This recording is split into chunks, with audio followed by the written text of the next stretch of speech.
Sophie d'avant affaire conclue, si on apprend qu'elle aime énormément ses enfants, il y a tout de même certaines choses qui viennent obscurcir son bonheur.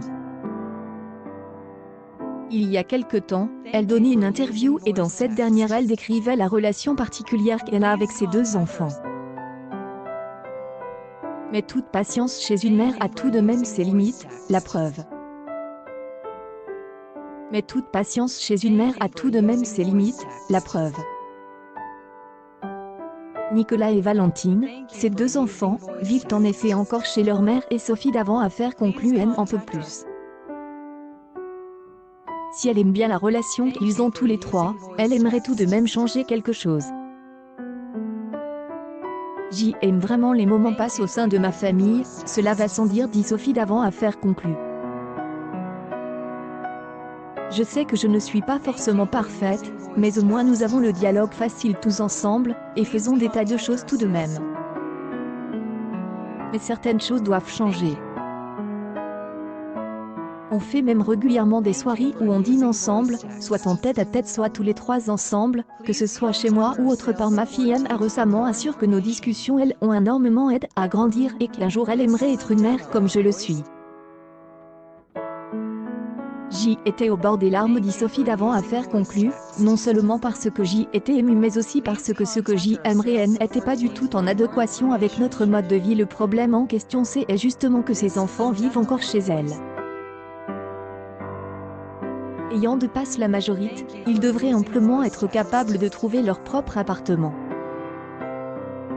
Mais quelque chose justement semble les empêcher de partir de chez leur mère Sophie d'avant. Eux ne se sentent pas prêts à partir.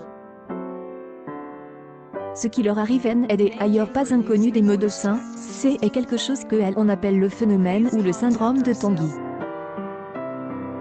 La complicité entre elle, animatrice Sophie d'avant affaire conclue, et les enfants a tout de même ses limites, elle ne pourra pas éternellement supporter la situation qu'elle vit à la maison avec eux.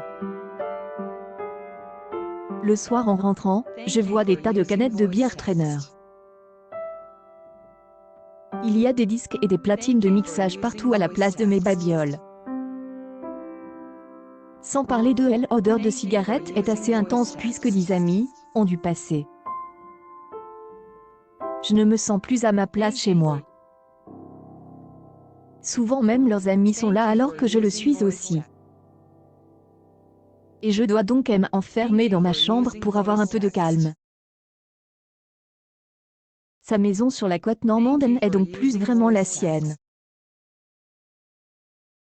C'est plutôt celle de ses enfants et elle se sent plus comme un parasite dans sa propre maison. Sans vouloir se sentir comme une mère indigne, Sophie d'avant affaire conclue attend que de pouvoir avoir son intimite. Pour elle, l'instant Hélène n'a pas encore menacé ses enfants, ou quoi que ce soit. La patience a des limites, on peut s'attendre éventuellement à des représailles dans le futur alors qu'elle se trouvait en direct à la télé sur France Télévisions. Elle, animatrice, a pris de plein fouet le coup bas de Nicolas et Valentine. Franchement, quel coup bas! C'est une Sophie d'avant estomaquée, incrédule, qui laisse soudain tomber ses mots, sur le plateau de C'est à vous, elle, stupéfaite, on comprend que Sophie d'avant affaire conclue le soir, puisqu'elle vient de découvrir que ses propres enfants n'ont pas osé à la flinguer devant des centaines de milliers de téléspectateurs en dévoilant à la France entière une chose qu'elle aurait, bien sûr, préféré garder secrète. Et, comme pour bien montrer à quel point Hélène en revient bien entendu, en général, ils ne le font pas méchamment. Parfois, ils ne s'en rendent même pas compte, ou si peu. Il empêche que le truc qui vous gêne, là, pile poil entre vos deux omoplates, et là, sans aucunement se faire prier, le garçon et la demoiselle balance que leur chère mère conduit absolument comme un sabot. C'est Valentine qui attaque, tout en douceur.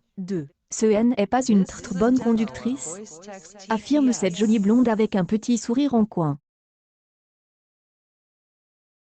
Bon, ça arrive, on ne peut pas tous être des Alain Prost non plus. Mais, aussitôt, Valentine enfonce le clou, en donnant un exemple précis. Même quand elle a beaucoup de place, elle arrive à se prendre le seul arbre qu'il y a dans le jardin. Là, on se dit que Fifi doit exagérer à plaisir, juste pour taquiner maman. Pas du tout. Car immédiatement Nicolas intervient et en remet une couche. histoire de venir à la rescousse de sa petite SR. Je ne comprends pas comment elle arrive à se prendre cette arbrette en donne qu'il est en plein milieu de LEI et qu'il les signale. Et comme ce grand jeune homme au regard candide doit trouver qu'il est un peu logé dans elle, anecdote se trompe. Il en sort. C'est la blonde au visage des anges qui lui assène le coup de grâce mais toujours avec le sourire. Dans sa voiture, elle est toujours équipée d'une bombe de cirage noire, assure Valentine. Dès qu'elle fait une rayure à la carrosserie, elle essaie de la maquiller avec ça, pour ne pas qu'on la voie. Sauf qu'on la voit encore plus et que c'est être laid. Elle avoue à Sophie d'avant affaire conclue c'est à ce moment-là, alors on revient dans le studio de ses avoue, que Sophie d'avant, souffle mais en même temps assez amusée de l'impertinence de ses enfants, laisse tomber les deux phrases par lesquelles nous avons commencé. Reste, reprenant la parole, Anne-Sophie Lapix essaie de prendre la défense de son invitée. Dès abord en disant que, tout de même, alimenter ainsi le vieux préjuge machiste à propos de la nuit des femmes au volant, ce n'était pas bien du tout, puis en s'adressant directement à elle. De toute façon, ce n'est pas vrai, hein. Seulement, Sophie d'avant affaire conclue est une femme honnête. Au lieu d'affirmer que ses enfants racontent n'importe quoi, elle répond à Anne-Sophie, et voilà. En 2 phrases, elle vient d'avouer que ses enfants n'ont pas raconté de bobards au sujet de sa conduite.